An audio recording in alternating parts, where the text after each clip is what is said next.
Welcome to Love Lies Chronicles. I'd really appreciate your comment. It helps me understand if you enjoyed the story and how I can improve in future ones. I'm Carter Vance, 35, a financial analyst in Raleigh, North Carolina. Sunday morning, the kind that's supposed to be boring in a good way. Sun cutting a clean grid through the blinds.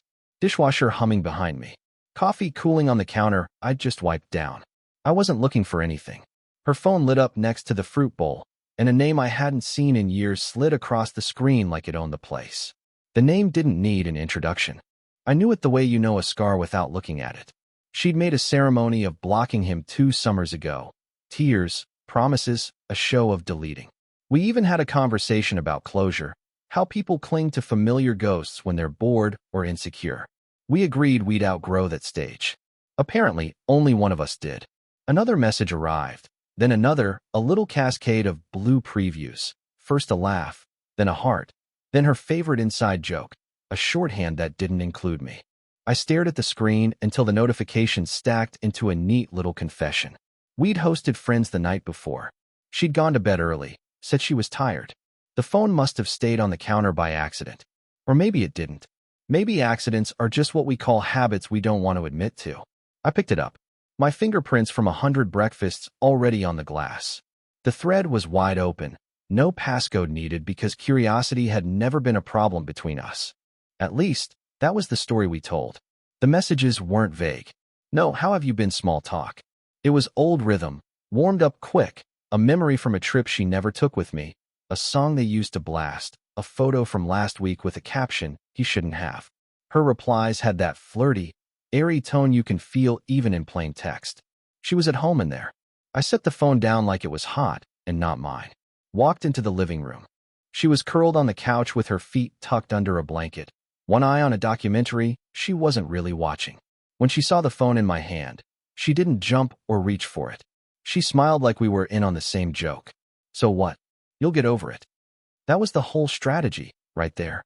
No effort to make it smaller than it was. Just a dare disguised as a shrug. I'd heard something like that before, in high school, from a coach who liked to test limits, from a manager who thought pressure created diamonds. The line only works if you accept the terms. If you let the other person define your threshold. I put the phone on the coffee table and sat in the chair across from her. The TV kept talking. She adjusted the blanket and angled her head like she was waiting for the lecture so she could poke holes in it. I watched the sunlight shift on the rug and tried to remember the last time we'd gone a weekend without her phone in the middle of us. I couldn't. You'll get over it, she repeated, softer this time, like I needed to hear it kindly to believe it. I could have asked the questions people ask when they want to be handled. Why him? How long? What does this mean?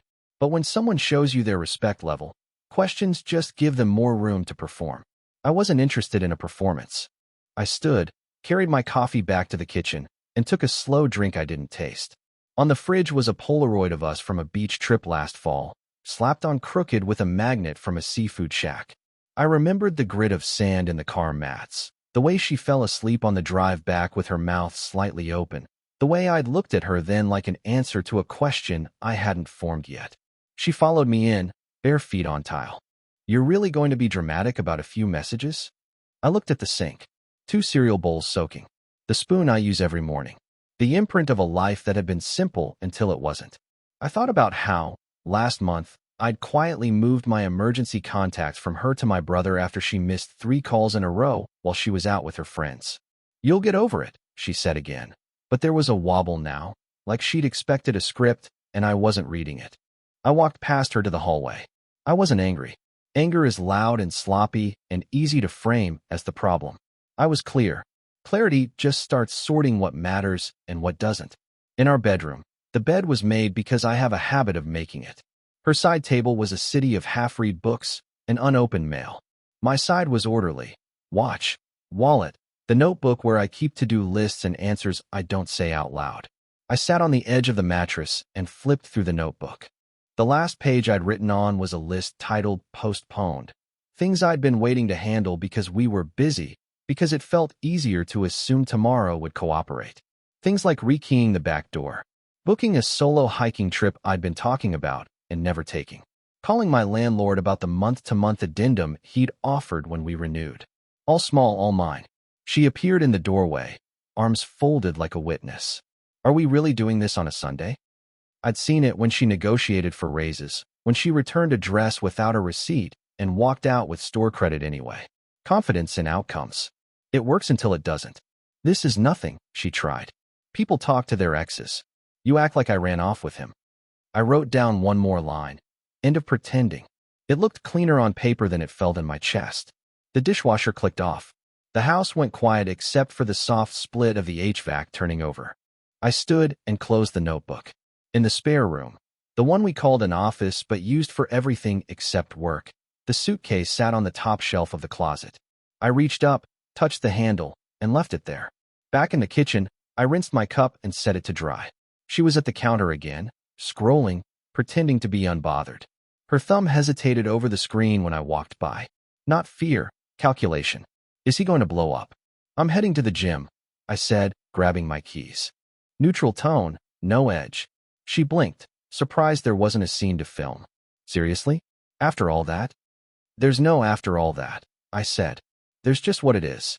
In the car, I sat with my hands on the wheel and watched my own reflection in the dark screen of the console. Same face, different posture. I thought about the first year of our marriage, how we used to take walks at night and talk about everything like we were building a house out of sentences. Somewhere along the way, the sentences turned into updates, then into notifications, then into jokes with people who weren't me. At the gym, I did a simple workout I could have done at home. Part habit, part proof to myself that my life still belonged to me. On the treadmill, I wrote a message to my brother. You still have that guest room available if needed? When I got back, she was on the patio, wrapped in a blanket despite the mild weather, phone face down now like that fixed anything. The air smelled like fresh coffee I didn't make. I sat at the table inside and opened my laptop. Budget spreadsheets loaded. Numbers lined up exactly where they were supposed to be. Numbers always do. People don't.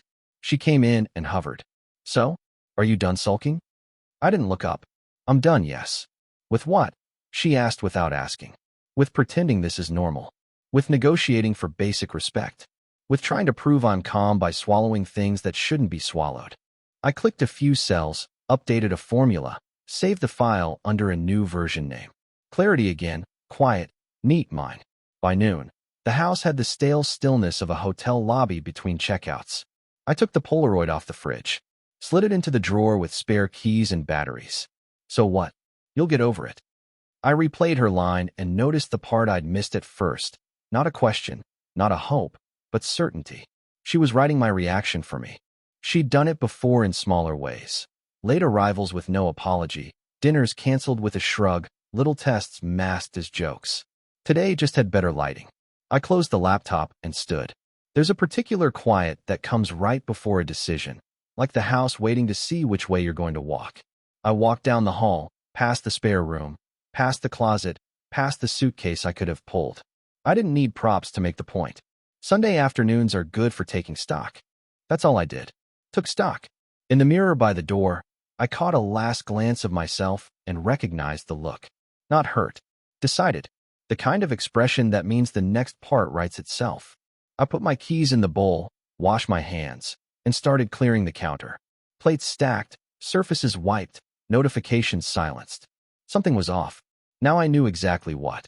And once you know, you don't unknow. You just act accordingly. Pressure doesn't announce itself with sirens.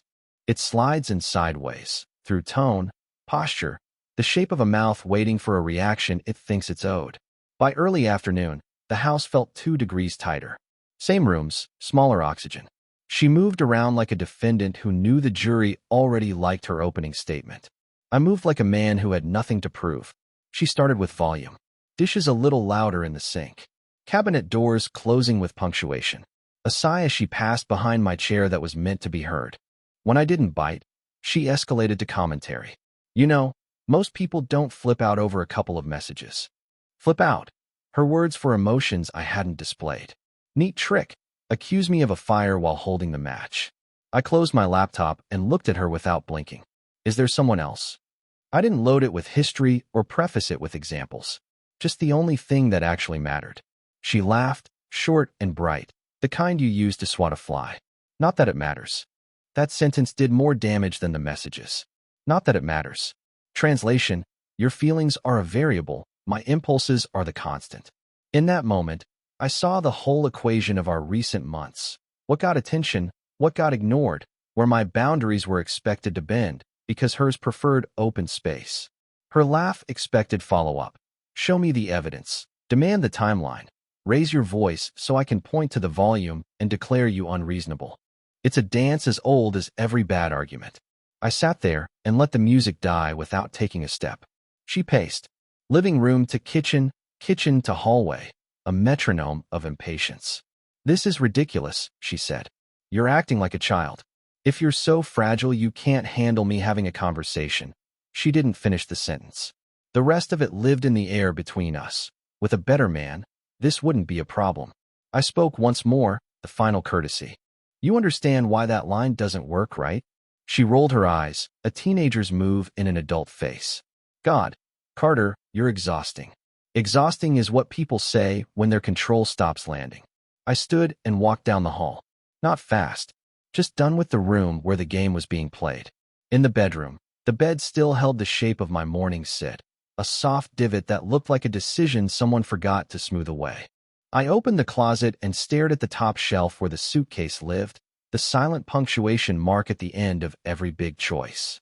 My hand reached up, then stopped. I pulled the closet door wider instead and scanned what we owned together. Her dresses, grouped by color the way she likes. My shirts, spaced an inch apart the way I like. The row of shoes she never puts back on the same shelf twice.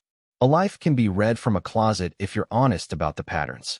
I was confirming what I already knew. Order on my side, improvisation on hers. Today, only one of those approaches would work. She filled the doorway with a posture I recognized from boardrooms and returns desks, a woman bracing to win. What are you doing? She asked, but the question didn't aim for information. It aimed for control. She wanted to set the terms. Is this a fight or a surrender? Are you storming off or apologizing? Choose so I can counter. I walked past her to the guest room. The light in there is different, quieter, thinner, dust floating in it like slow snow. This is the room where we stored gifts from people we stopped calling, the treadmill that doubled as a coat rack, the boxes of holiday decorations we only half unpacked last year. A room for things without daily purpose. It felt appropriate. She followed, leaning on the door jamb, arms crossed, so tight the knuckles blanched. You going to sleep in here now? An attempt at a jab. I let it pass clean through. Inside the closet, the suitcase sat where I left it months ago after a work trip. I pulled it down and set it on the daybed. The sound of the handle extending was the soft, sure click of intention. Her face lost a shade. Carter, seriously, stop being dramatic. Her voice tried on a new coat, conciliatory, the customer service tone she used with acquaintances. The subtext was easy to read.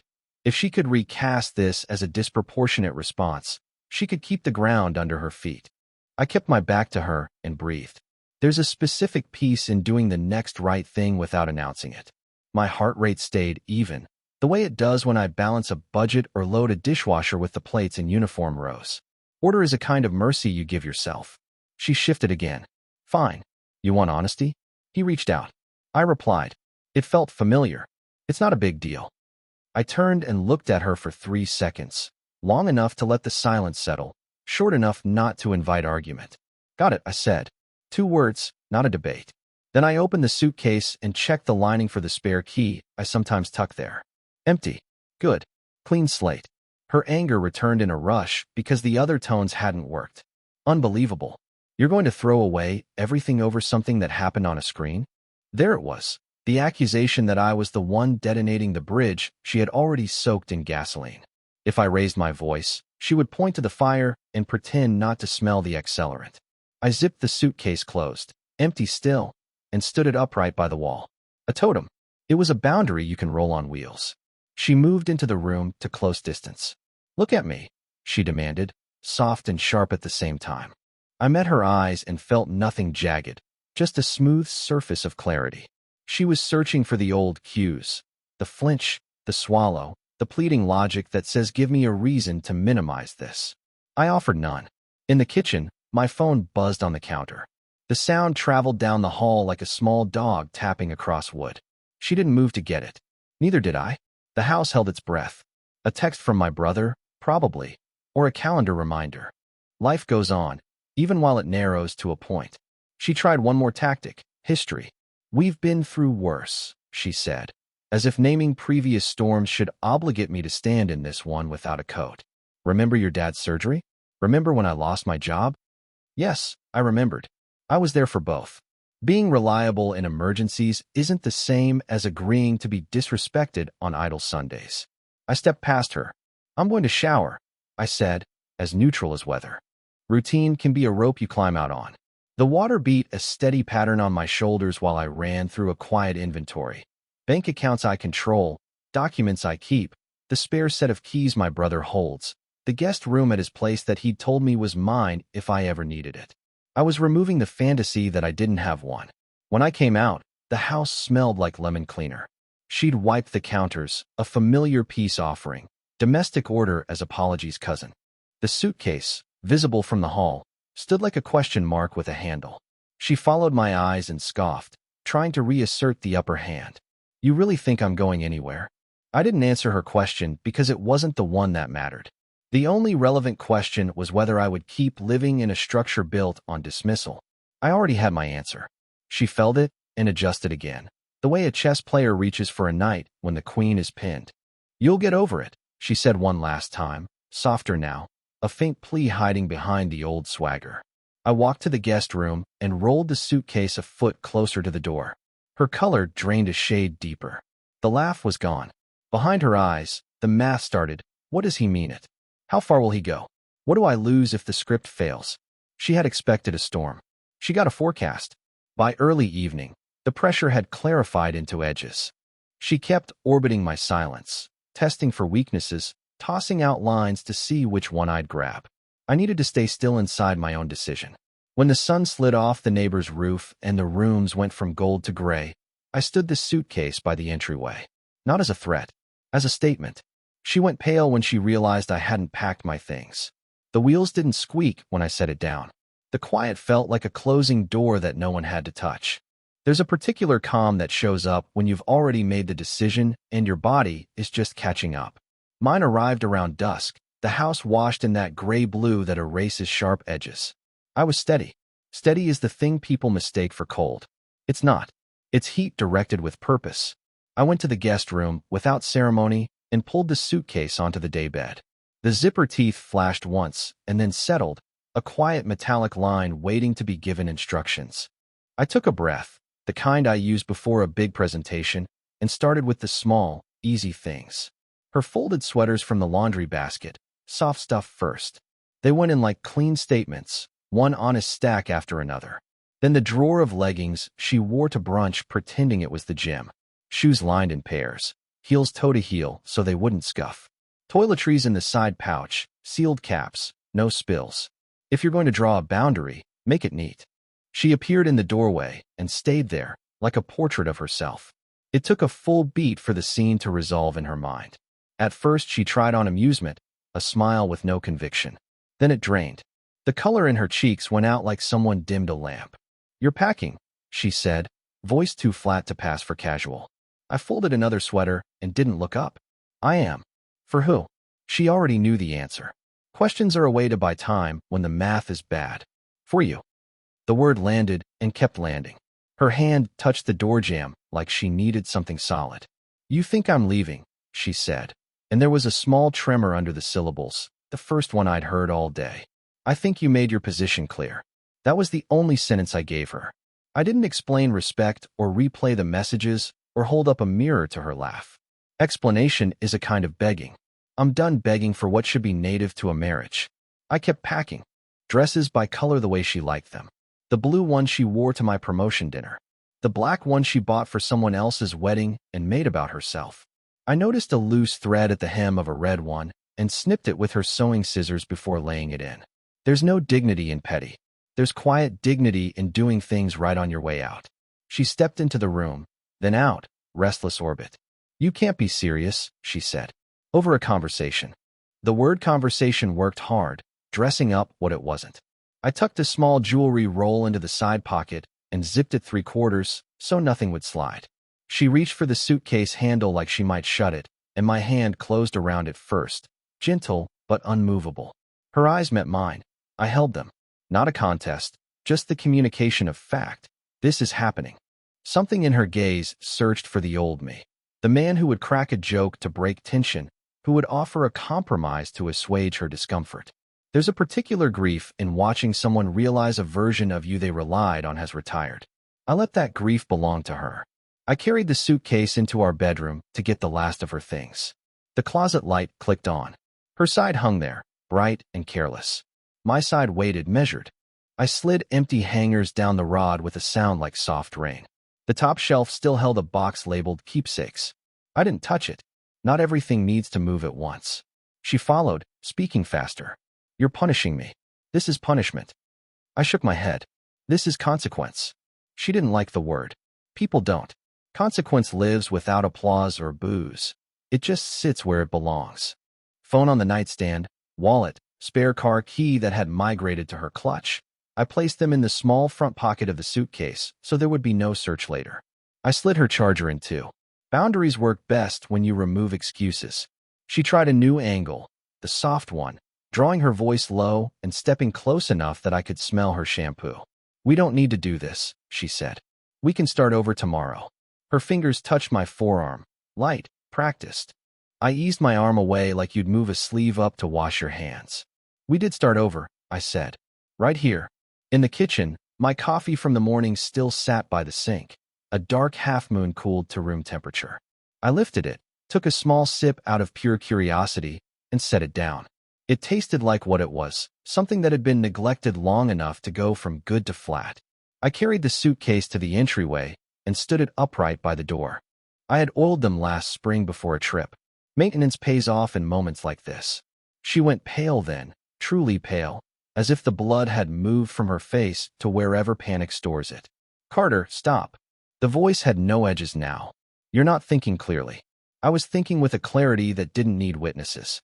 I pointed to the small dish on the console where we kept spare keys and parking garage passes. Leave your set on your way out, I said, not unkindly. I'll have a box delivered to your sisters with anything I miss. Logistics cut through fog. They're not romantic, which is why they work.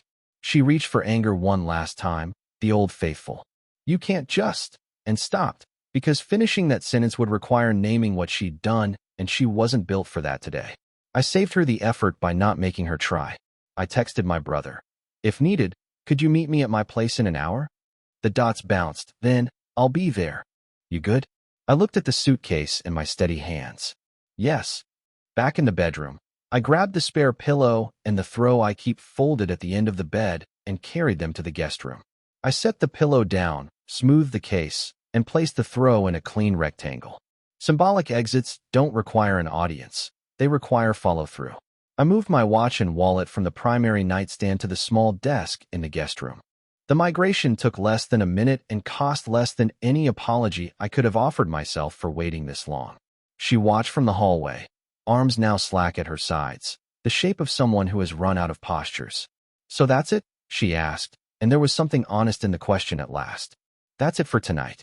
I kept my voice human. Ending decently is the last thing you can give a shared history. In the kitchen, I rinsed the cold coffee and made a fresh one because I wanted the right taste in my mouth for the last task. I opened the back door to let a thread of evening air in, then closed it and checked the lock, an old habit, automatic. I printed a short note and taped it inside the front door at eye level so she wouldn't miss it on her way out. Respect is the minimum. If you want back in, bring it. If not, leave the keys. No threats, just the door and the terms. I sat at the table, wrapped my hands around the warm mug, and waited for the silence to finish settling. She stood by the suitcase like a traveler who didn't remember booking the trip. There's always a temptation to offer one last line, something quotable to justify what you've done. I resisted it. Just before she reached for the handle, she looked at me with a flicker of the old smirk, trying to summon the earlier script. Nothing arrived. The moment refused to carry the weight of her past lines. I finished my coffee. Then I stood, not to help, just to witness cleanly. She rolled the suitcase an inch, the wheels humming on the hardwood, the sound of something leaving that no longer belonged. I opened the door and stepped back. The evening smelled like cut grass and quiet. She walked through it. I let the door close on its soft seal and locked it once. Habit, and then again for newness. No collapse. Only a room that felt properly sized for one man and his choices. I turned off the entryway light and went to the guest room, where my pillow waited and the night had already made space for a different kind of sleep. Some silences close in on you, and some open things wide. That night, the silence opened. It stretched from the front door to the back fence, an open plain she couldn't cross without stepping into the truth. At first, she went for guilt. The old reliable. "You're really just going to throw away everything we built?" she asked from the couch. Her legs curled under her like she was waiting for a movie to start. She wanted eye contact so the script could begin. Her tears, my softening, the reset. Without it, her lines had nowhere to land. When guilt didn't stick, she tried seduction. She disappeared into the bedroom and came back in one of the dresses I'd just folded into the suitcase earlier. Black, fitted, deliberate. She stood in the doorway, hip cocked, giving me the same look that had once closed every argument in our early years. I took a slow sip of coffee and kept my eyes steady. The dress looked exactly how it was meant to, good, but irrelevant. Next came the blame. She planted herself in the kitchen doorway, arms crossed, and said, "You're punishing me because you're insecure. This isn't about what I did. This is about you." Her voice had edges again, the kind meant to provoke a counterattack. I didn't give her one. I just shifted the pile of mail into two neat stacks. Keep, toss. She stood there a few seconds longer, waiting for the crack in the dam. By late evening, she'd circled back to panic. The quiet, careful tone of someone who realizes the exit they always assumed was open might be closing. "We can talk," she said, sitting across from me at the table. I mean really talk. No games. The irony didn't even register for her. I let the quiet answer for me. Around midnight, she went to bed. Our bed. I stayed in the guest room, reading. I could hear her shifting, the kind of restless movements that come when you can't decide whether to stay angry or start worrying. The house settled into its night sounds. The hum of the fridge, the faint tick of the wall clock, but under it all was the smaller sound of her plan bending in places it wasn't built to. By morning, she'd recalibrated into sweet mode. Made coffee, fried eggs, the works. She even placed my mug on the right side of my placemat, like muscle memory could fix the present. "We can forget last night," she said, sitting down with her own plate. I cut into the eggs, ate a bite, and said nothing. She was offering a reset without repair, and I'd stopped taking that currency. When she realized I wasn't moving toward her, she tried one more trick. History is a shield. "After everything we've been through, you're really willing to end it over this?" The tone carried that same unspoken contract she'd leaned on for years. Survival of past storms meant I owed her tolerance of new ones. But the truth was, those past storms had already taught me the cost of staying. By late afternoon, her frustration had burned down to something quieter. I caught her standing in the hallway, staring at the suitcase by the door like it was a foreign object in her own house. That was the moment she understood. Maybe not the full depth, but enough. I wasn't bluffing. The boundary wasn't a prop. She made one last reach that evening, standing by the guest room door while I checked my phone. "We could still fix this," she said, "if you wanted to." I put the phone down, met her eyes, and said, "Respect isn't a negotiation." Her mouth opened, then closed. That's how the game broke. With the absence of the reactions she'd built her playbook around. Every tactic she tried fell into the same empty space. And in that space, for the first time in years, I could hear my own life breathing. The next morning felt different, even before my feet hit the floor. Not lighter exactly, but clearer. Like the air had been run through a filter overnight, and I could see farther than I had in months. She was still asleep an hour. No, in the bedroom. I didn't check if the dress from last night was on the chair or the floor. Whatever game she was still playing wasn't mine to track anymore. I made coffee, the good kind, grinding the beans fresh instead of scooping from the tin. The sound of the grinder didn't stir her. It used to. She liked to come in barefoot, hair messy, stealing the first sip from my mug before I could sit down. That had been years ago. Now the quiet between us was less about comfort and more about distance that had been measured and confirmed.